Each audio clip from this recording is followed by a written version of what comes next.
মহাপুৰুষ শ্ৰীমন্ত শংকৰদেৱ আৰু শ্ৰী শ্ৰী মাধৱদেৱৰ সৃষ্টি সংস্কৃতি জীয়াই ৰখাৰ মানসেৰে 2020 চনত যোৰহাটত প্ৰতিষ্ঠা কৰা হৈছিল ঋক সংগীতালয়।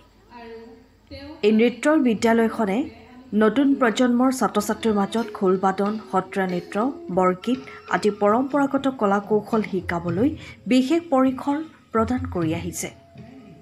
2025 বৰ্ষৰ গ্ৰীষ্মকালীন বন্ধৰ সুযোগত ঋক সংগীতালয়ে সপ্তাহজোৰা এখনি বিশেষ কৰ্মশালাৰ আয়োজন কৰে। এই কৰ্মশালাত ছাত্ৰ-ছাত্ৰীসকলে মহাপুৰুষ দুজনাৰ সৃষ্টি কৰা সত্ৰীয়া নৃত্য আৰু বৰগীতৰ অভিনয় কলাৰ ওপৰত সুশৃংখলভাৱে প্ৰশিক্ষণ লাভ কৰে। এই কৰ্মশালাৰ মুখ্য প্ৰশিক্ষক হিচাপে উপস্থিত থাকে জনপ্ৰিয় বৰবায়ন পৰমানন্দ কাকতি। তেওঁৰ দক্ষ নেতৃত্বত প্ৰায় অৰ্ধশতাধিক ছাত্ৰ-ছাত্ৰীয়ে এই শৈক্ষিক অনুশীলনত অংশগ্ৰহণ কৰে।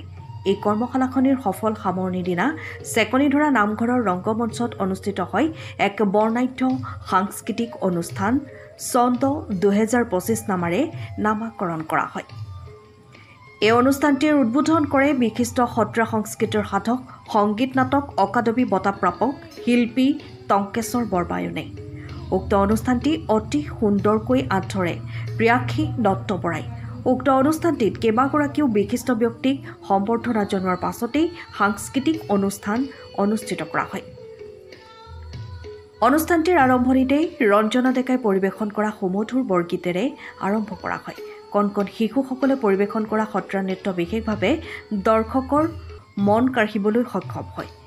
ঋক সংগীতালয়ে অনুষ্ঠিত এই কৰ্মশালা আৰু তাৰ সামৰণি অনুষ্ঠান চন্দ 2025 কেৱল শৈক্ষিক দিশেই নহয়, সাংস্কৃতিক ঐতিহ্য সংৰক্ষণৰ ক্ষেত্ৰতো এটা উল্লেখযোগ্য পদক্ষেপ বুলি গণ্য কৰা হৈছে। যোৰহাটৰ পৰা অনুপম বৰা ৰিপোৰ্ট, পোহৰ লাইভ। এটি প্ৰয়াস বুলি কৈছোঁ মই। ঋক সংগীতালয়ৰ যিগৰাকী অধ্যক্ষা শৰ্মিলা কলিতা, তেওঁৱে ইয়াৰ গুৰি বঠা ধৰি আছে।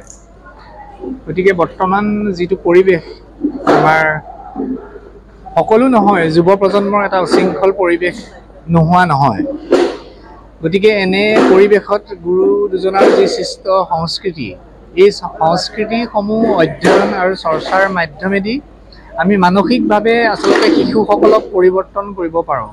গতিকে আৰম্ভণিতে যদি আমি ছাত্ৰ ছাত্ৰীসকলক, উঠি অহা প্ৰজন্মক এই আধ্যাত্মিক আৰু ভক্তিভাৱৰ প্ৰভাৱ এটা দিওঁ, তেতিয়াহ'লে তেওঁলোকে নিশ্চয়কৈ একোজন সৎ মানুহ হিচাপে পৃথিৱীত বৰ্তি থাকিব বুলি মোৰ বিশ্বাস, আৰু গুৰু দুজনাৰো সেয়াই উদ্দেশ্য আছিলে। গতিকে বাহ্যিকভাৱে এই সংস্কৃতি অধ্যয়ন কৰি নিজকে স্বাৱলম্বী কৰিব পৰা তেনেকুৱা বিভিন্ন পথ এতিয়া সুচল হৈ উঠিছে। তাৰ লগতে মানসিক আৰু আধ্যাত্মিক আৰু ভক্তিভাৱৰ যিটো বীজ যদি সৰুতে আমি এই সংস্কৃতিৰ মাধ্যমেদি আমি ছাত্ৰ ছাত্ৰীসকলৰ মনত অংকুৰিত কৰিব পাৰোঁ, তেতিয়াহ'লে আমি নিশ্চয়কৈ সফল হ'ম, এখন সুস্থ সমাজ আমি দেখিবলৈ পাম। গতিকে এয়া এক সুন্দৰ প্ৰয়াস বুলি মই ভাবিছোঁ এই ঋক সংগীতালয়ৰ। আয়োজন কৰা হৈছিলে। সেই কৰ্মশালাখনি জুলাই মাহৰ 2 তাৰিখৰ পৰা অনুষ্ঠিত হৈছিল আৰু আজি 9 তাৰিখে ইয়াৰ সামৰণি অনুষ্ঠান অনুষ্ঠিত হৈছিল। আমাৰ কৰ্মশালাখনিত প্ৰশিক্ষক হিচাপে আমি আমন্ত্ৰণ কৰি আনিছিলোঁ সত্ৰীয়া সংস্কৃতিৰ সাধক, মূল কমলাবাৰী সত্ৰৰ শ্ৰদ্ধাৰ পৰমানন্দ কাকতি বৰবায়ন দেৱক, আৰু তেখেতে আমাৰ ছাত্ৰ ছাত্ৰীসকলক খুব সুন্দৰকৈ প্ৰশিক্ষণ দিলে।